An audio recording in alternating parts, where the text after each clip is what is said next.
Bismillah,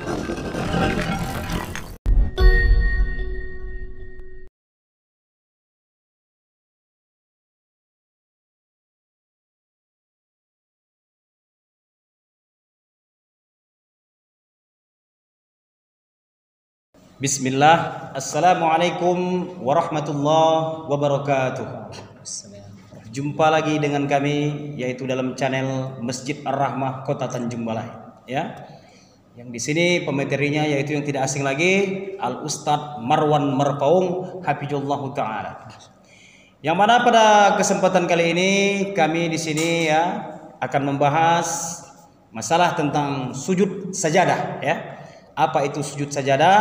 Ya, kenapa dinamakan dia dengan sujud sajadah? Jadi pada pertemuan sebelumnya kami telah membahas masalah yaitu masalah saktah. Ya, kalau pemirsa YouTube nanti bisa melihat video-videonya nanti. Ya, yang pertama yaitu masalah saktah telah dibahas oleh Ustadz Marwan Marpaung. Apa itu saktah dan ada berapa tempat saktah yang ada di dalam Al-Quran? Ma'asal muslimin, ya. Para pemirsa YouTubers, ya. Jadi di sini saya akan menanyakan masalah sujud sajadah. Assalamualaikum warahmatullahi wabarakatuh. Waalaikumsalam warahmatullahi wabarakatuh. Di sini ya, saya ingin menanyakan ada beberapa hal masalah dalam sujud sajadah. Yang pertama ini, ya, apalagi khususnya Ustaz dari Tanjung Balai ini, apabila kita sholat subuh, ya, banyak yang langsung sujud. Dikarenakan apa? Tidak tahu itu sujud sajadah. Ya, kebanyakan begitu Ustaz kan? Jadi di sini ya kami ingin tahulah ya. Tolong sampaikan sedikit ya hal-hal yang mengenai ada apa dalam sujud sajadah ini, apa-apa ayat yang dibaca di dalam sujud sajadah ini. Supaya apa? Supaya kami nanti tidak keliru ya. Jadi kepada Ustaz, waktu dan tempat kami persilakan. Baiklah, Assalamualaikum warahmatullahi wabarakatuh. Waalaikumsalam. Alhamdulillah, wassalatu wassalamu ala Rasulillah wa ala alihi wa sahbihi wa man walah wa man tabi'ahum bi ihsanin ila yaumil qiyamah. Amma ba'd.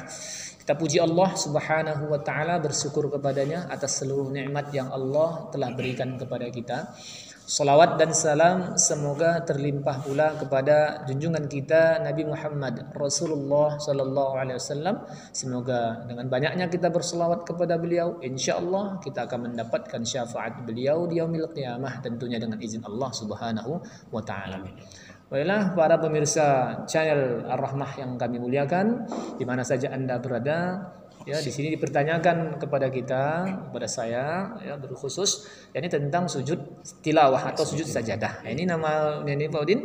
Ini selain daripada sujud sajadah, jadi disebut dengan sujud tilawah. Ya. Kenapa dikatakan sujud tilawah? Karena kita sujud ketika ada bacaan. Tilawah itu kan artinya bacaan. Nah, jadi ketika kita dengar bacaan, kita disunahkan untuk sujud. Ya, kita disunahkan untuk sujud. Nah, ketika mendengar bacaan apa? Ketika mendengar bacaan ayat-ayat sajadah. Nah, ayat sajadah itu di mana? Ada 15 tempat. Ya, kalau kita dalam mazhab Syafi'i ada 15. Yang 10 itu disepakati seluruh mazhab. Yang satu ya? Yang 10. Yang 10 ya. Yang disepakati. 4 ayat itu diperselisihkan.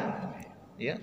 Ada yang mengatakan, mazhab yang lain mengatakan ini tidak sunnah untuk sujud. Ini bukan ayat tilawah, ini bukan ayat sajadah. Namun kita mazhab Syafi'i yang 4 ini termasuk ayat sajadah. Ada juga yang satu, yang itu memang mutlak dalam mazhab Syafi'i saja. Ya, di mazhab lain ini tidak diakui sebagai ayat sajadah. Nah, adapun contoh-contoh dalam ayat tersebut, yang pertama yang sering ya kita dengar itu dalam Quran surah Alif Lam Mim Tanzil atau surah As-Sajadah. Nah, yang bunyinya kira-kira innama yu'minu bi ayatina alladziina idza dzukiru biha kharru sujjadan wa sabbahu bihamdi rabbihim wa hum la yastakbirun. Ya, ini ayat sajadah di Quran surah As-Sajadah. Atau ada juga kita baca ketika di Quran surah An-Najmi yang terakhir. Ya, fasjudu lillahi wa'budu, itu ayat yang terakhir. Ya, ini juga khilafiyah ulama ya. Ya, apakah ini termasuk ayat sajadah atau tidak? Namun kita dalam mazhab Syafi'i kita masukkan ini dalam satu ayat sajadah. Begitu juga dengan Quran surah Al-Alaq yang terakhir. Ya. Wasjud waqtarib. Nah, ada juga dalam Quran surah Al-Insyiqaq ya. Fama lahum la yu'minun Wa idza quri'a 'alaihimul Qur'anu la yasjudun. Maka ketika mendengar ayat ini, maka kita sunnah untuk sujud. Jadi bagaimana kriteria sujudnya? Apakah kita harus hanya ketika baca Quran saja atau hanya di dalam sholat saja? Kan ini pertanyaan poin kan? Nah, di sini meskipun kita masih dalam keadaan tidak sholat, ya, atau bahkan kita berada di atas mimbar, ya, sedang berkhutbah, kita baca ayat sajadah. Boleh bagi kita sunnah untuk turun dari mimbar hanya untuk sujud tilawah tadi. Apakah pernah ada kejadian begini Ustaz, sewaktu ada orang yang di atas mimbar lalu dia sujud? Ada. Ya, jadi ini pernah terjadi ketika di zaman Umar bin Khattab radhiyallahu anhu. Ketika beliau berkhutbah di mimbar, beliau membaca Al-Qur'an yang di dalamnya ada ayat sajadah. Lalu beliau turun dari mimbar, lalu beliau bersujud. Masya Allah. Jadi mau di dalam sholat, mau di luar sholat, selama kita dalam keadaan suci tentunya, suci ya. Kita sujudnya harus, sepakat para ulama, harus menghadap kiblat. Dan nggak boleh kita di mana tempat harus sujud, enggak. Ya, tempat-tempat yang suci, tempatnya harus bersih, dan kita juga suci ya dalam keadaan pakaian, tempat dan badan kita. Ya, sebagaimana ketika kita sholat. Ya, jadi seperti itu. Nah, ketika nanti kita membaca ayat itu atau kita mendengar ayat itu dibacakan, maka sunnah bagi kita untuk sujud.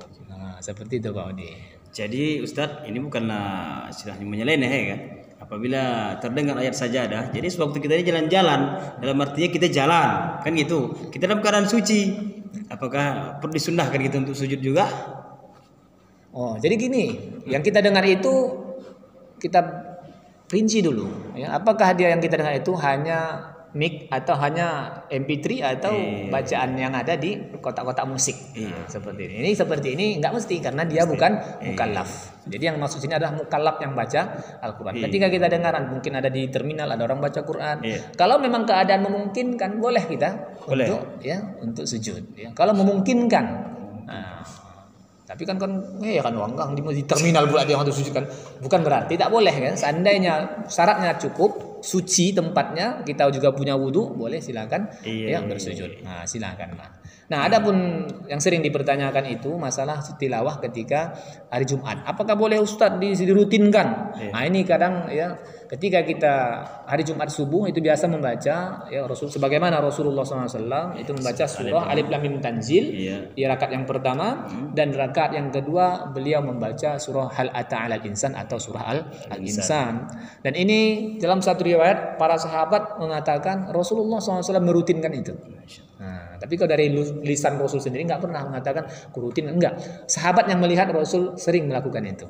Jadi artinya apa? Kalau kita pun rutin kan tidak menjadi masalah. Silahkan setiap Jumat subuh. Tak perlu bid'ah kata orang ya? Enggak. Jadi saya pesan juga kepada para takmir masjid, jika memang memungkinkan silahkan dicarikan imamnya yang khusus untuk ya ini. Setiap Jumat lah ya.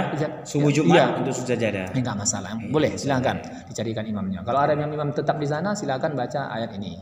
Ya, ketika Jumat subuh, insyaallah barokah ya.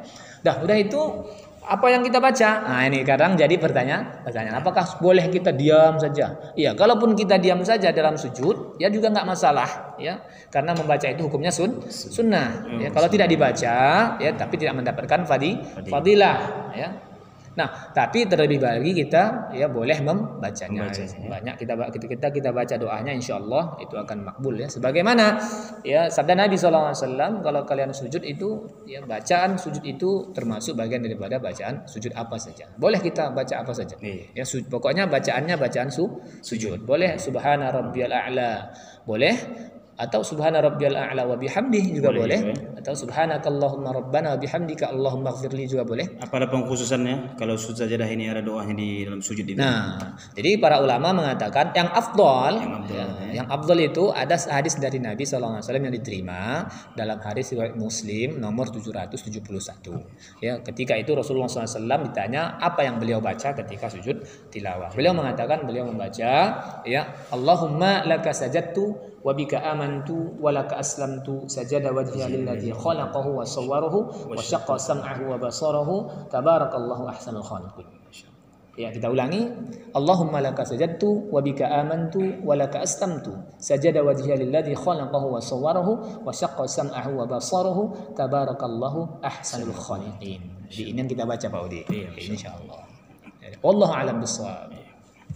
Jadi para pemirsa YouTube ya yang cinta Allah Subhanahu wa taala, itulah tadi ya sekilas jawaban-jawaban ya yang jadi pertanyaan-pertanyaan polemik ya khususnya pada di Kota Tanjung Balai ini. Ada juga yang tidak mengerti masalah sujud sajadah ini. Tadi sudah diberitahukan al ustaz kita tadi ya sedikit banyak tentang masalah-masalah sujud sajadah yang ada disunnahkan, ada pengkhususan, dan juga tadi telah dikatakan ustaz tadi bacaan sujud di saat sujud sajadah tadi boleh juga dibaca subhana rabbiyal a'la wa bihamdi, dan juga boleh dengan doa-doa sujud yang lain, dan juga ada pengkhususan yang sering dikerjakan oleh Rasulullah Sallallahu Alaihi Wasallam.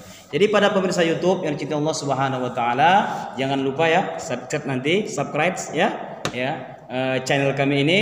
Mudah-mudahan ya dengan Bapak Ibu subscribe channel kami ini, mudah-mudahan nanti ya diganti Allah dengan yang lebih baik lagi. Jadi mungkin inilah pertemuan kali ini. Nanti mungkin ada pertemuan-pertemuan berikutnya kami akan sampaikan ya, yaitu masalah bincang-bincang Al-Quran bersama Ustadz Marwan Marpaung hafizahullah taala. Jadi saya tutup majelis ini dengan doa kafaratul majelis. Subhanakallah wa bihamdika asyhadu an la ilaha illa anta astaghfiruka wa atubu ilaik. Assalamualaikum warahmatullahi wabarakatuh. Waalaikumsalam. Terima kasih.